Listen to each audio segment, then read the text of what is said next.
Amid the devastation in Maui, we're also learning about the resilient stories of survival, including the stranger who saved a mother and daughter from the flames by carrying the mother on his back.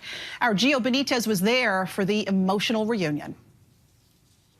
Lonnie and Noni are a mother-daughter duo who have deep roots in Lahaina. As strong winds moved in last week, they stayed home, but a fire was nearby and it was time to drive away. Embers are already falling down on us. Blasting the AC to stay cool, fire surrounds them. Then we see another fire like on the side of us. A whole house, we're like in the car and a whole tree is on fire and we're just like, I was like, oh my God, we're gonna die. The only way out, over the seawall and into the water.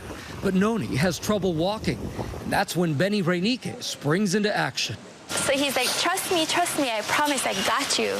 He carries Noni over the wall on his back, keeping them safe in the water for over 8 hours. I just kept thinking to myself, like, this is a young, healthy guy that he could have just left. He could have swam around to safety, but he didn't. Now GMA setting up a reunion a week in the making. Oh my goodness. I'm so happy. The emotion is palpable. You were hurting, but I would do it again over and over again. There's no way morally I could just walk past that and just save myself, And now this mother and daughter have a final message for Benny. And he wouldn't have made it without you. I wouldn't have made it, baby. We love you. Yes, we do. Yeah, you're part of our ohana. And our thanks to Gio Benitez for that. Joining me now to discuss that dreadful day and heartfelt reunion is the man himself, the hero, Benny Reinike. Benny, thanks so much for being with us. We appreciate it. Truly an amazing story of your heroic actions. First off, just tell us, how are you doing? There's been a lot of support from the community as far as water and food. And I'm staying with friends, so shelter is all good. The support's been just overwhelming. I'm just so grateful we have a community like this, just gathering together. There's people that are, from the other side going out of their way, grabbing gas so that people can get out of here and bring in supplies. I mean, I'm super grateful to be a Maui resident and call myself a Maui resident. And we're super grateful that you're there. The work you guys are doing here. And you're helping. How did it feel to reunite with Lonnie and Noni? It's just so much joy. I mean, I wasn't sure about their well-being, and I'm super happy to know that they're back with their families and taking the time to heal. I'm just super grateful that they were there and we all made it out alive. So you escaped your car and you started running towards the ocean to save yourself from the fire. When did you notice Lonnie and Noni, and what made you stop to help them?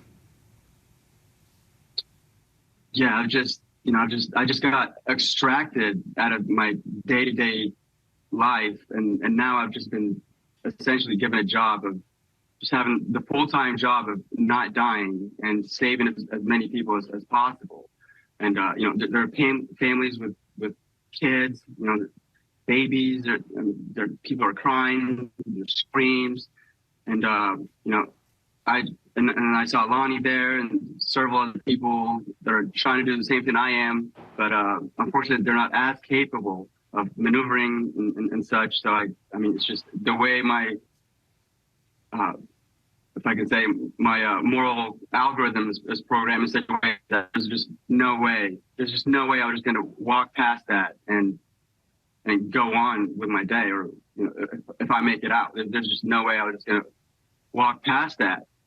So I just did what anybody would do, which is just to offer a hand and do what I can do on my behalf to make sure that they're at least going to make it. If not today, the next 5 minutes, and then the next 5 minutes after that. That was my only concern. It no longer became about me. It just became a team, and I needed to make sure that these people were going to get, out of the situation, however long it took. And we didn't think we were going to get rescued at 9 hours later. We assumed we didn't think nobody knew we were down there. It's just, I mean, the blaze of the fire is just there's no words I can describe it. It was just the bowels of hell, as some people say. So, I mean, we were planning to be there until the following day when the sun rose, and then figure it out from there.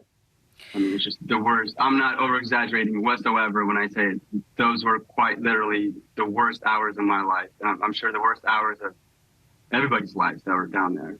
Yeah, people are saying that words just cannot describe what you all lived through. And you said you were there for hours in the water for what, 8, 9 hours? I mean, talk about teamwork. How did you lean on each other during that time? Yeah, it's super inspiring. We all realized the situation, and we all knew we just had to get past, just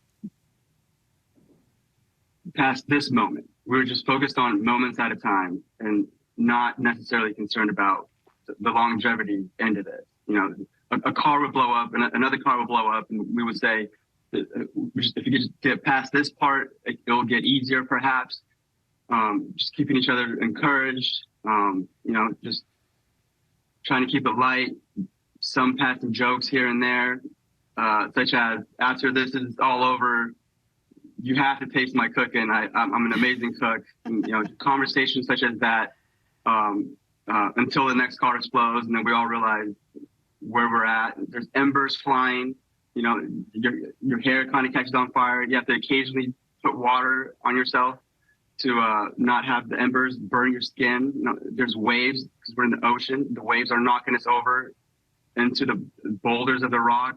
So we're trying to hold on. Some people are floating away. I'm having to go grab them and put them back where we were. It was just a true nightmare. Just the worst Tarantino film to ever be a part of. There's harrowing hours. We know that Lonnie and Noni weren't the only people that you helped that day, Benny. Who else did you help? Yeah, there was an 88-year-old lady, fit but fragile, who was having a hard time climbing over, and her daughter is doing the best she could to put her over the wall in order to get to safety, which is inside the ocean. So I grabbed her on my back, and the rocks were so slippery that I couldn't just walk. At moments I had to crawl down to where the safest part was. And she had 2 more ladies with them. They were capable. I grabbed their bags, threw the bags where I thought would be the most safe, grabbed them. And then I found a spot. It just so happened I found a spot where there's no telephone poles or no palm trees. It was just the perfect pocket, if you will, to ensure that nothing's going to fall on our heads while we're down there, because you can't see anything. It's just so pitch black. You can't even open your eyes without it just burning, like just seeping, steaming. It's just control I've never experienced ever in my life. But I just happened to find a small little section where there's nothing above us, so I'm not worried about anything falling on top of us.